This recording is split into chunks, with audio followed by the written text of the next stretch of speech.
na syariat, na tarikat, dan na hakikat. Kalau menurut di dalam kitab Imam Ghazali, nyo balhe nyo sejalan. Tarikat, syariat, dan hakikat sejalan. Kan bakwate tarikat putus syariat. Dan bakwate hakikat kagadah tarikat kol. Hanya tarikat, syariat, dan hakikat adalah perjalanan hati yang amai lagi searching. Urang ahlu tarikat, ahlu syariat, bersebayang leho tetap limang, bersebayang curah semalam tetap limang kau. Sebayang leho perkaat. Yang sama urang syariat dengan urang tarikat dan urang hakikat. Cuman pacit beda. Ya. Nah, gepegat perbedaan. Yaitu ilmu syariat, yaitu ilmu. Nah, kemudian tarikat itu amalan. Kemudian hakikat itu mengikat hati dengan Allah. Ya, di dalam kitab hikam, ya, dalam kitab hikam yang dibicarakan hakikat, yaitu perjalanan hati dengan Allah, tidak melihat kepada yang lain Allah. Bukan tidak mengaku adanya lain Allah.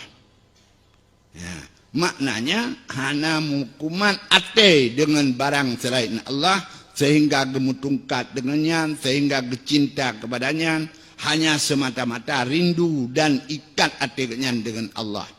Pakiban mengikat hati dengan Allah, han betuh bedakan. Nah, laginya perjalanan hakikat. Hadirin yang terhormat, cuma katanya kan mudah-mudah tak pegah doa hakikat. Karena ilmu hakikat itu terbina daripada ilmu akidah dan ilmu syariat. Alian amalan di atas syariat, kemudian hana putuh dengan amalan syariat.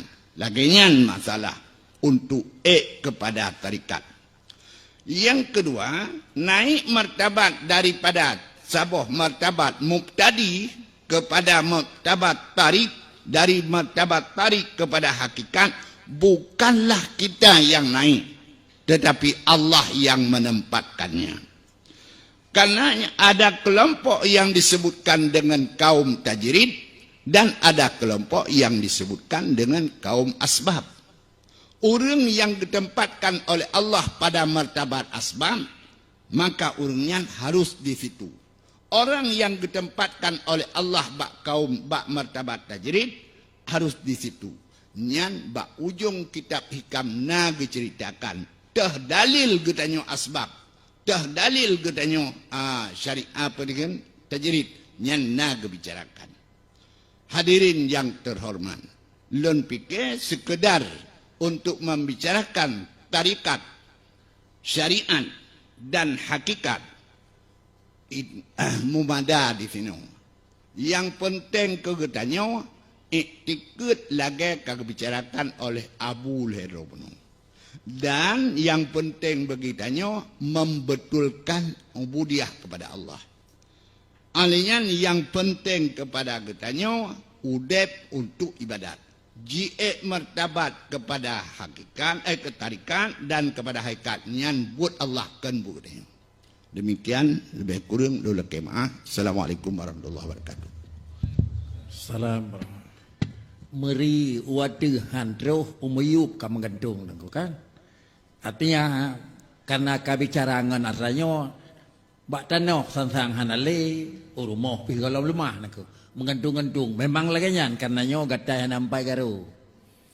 Bet rukunan dia kaji memang hai tan ko.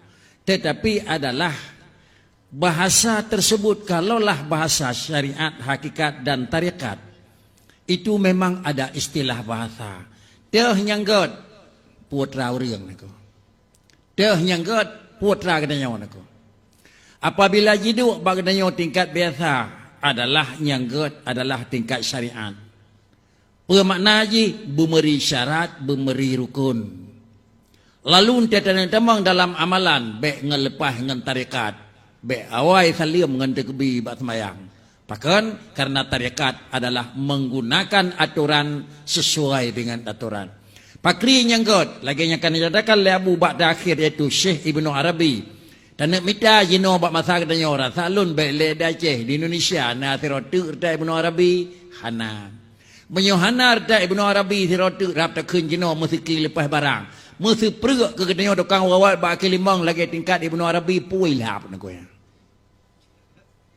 Puabon Tewarau adalah yang kegerok-gerok bak kelimang. Bahasa Ibnu Arabi ni ko. Kau macam rumah itu ko. Mengkerok-kerok bak mana ontai paju humpen anak je nyenggot dalam arti kata beyak manok lain. Mengkerok-kerok bak urang hadap paju-paju pepem ontai paju buan miat nyen beruk tan anak miat adalah hantro perut engkau. Itulah god. Patu god mengkerok-kerok bak mana ontai terus bak urang hana god. Pai baik Ibnu Arabi itu gelasa ontai terus bak katanya salah-salah pakai jet ke kapi nauzubillah. Jadi dengan karenanya adalah penggunaan istilah ana abdun Allahu khaliq. Lalu kemudian peristiwa yang kedua, ana jasadun Allahu ruh, dan pengertian yang kelima anallah Allah ana paling-paling behe adapun tak jawab madang. Ana abdun Allahu khaliqun. Kajian menyang kedua kelaya menyogalam terus beilai tingkat kanan. Kitab kontafonis yang bawahnya hana betul, tetapi pegahnya di kalangan umum nyan adalah membingungkan. Istilah bahasa yang menyesatkan itulah istilahnya. Makna menyesatkan lihat tam tutup memang orang lain. Heri kujung bakri di katanya pegah pihana tutukri di orang dengar pihana. Buktinya salah yang bawa. Yang diajarkan ilmu tersebut termasuk ilmu taum nako. Hanjik murna wawai. Bawah 12 malam watih purna ilmunya. Menyonyo murni coba ajarkan di urau di tempat terbuka dan coba ajarkan di manusia terbuka. Alasan hang pegah takut memang orang. Menyonan baik ia ke pulain tapi memang menduar raw mentau orang lain nako. Dan halnya bila terjadi dan terjadi berkembang. Rasalun karenanya termasuk adalah barang yang meragukan akidah dan merusakkan akidah. Maka tengku paling-paling tukang pegah hukum. Tapi mohon kiranya kalau memang yang menjaga aturan nanggraw, kalau bisa tolong pemerintah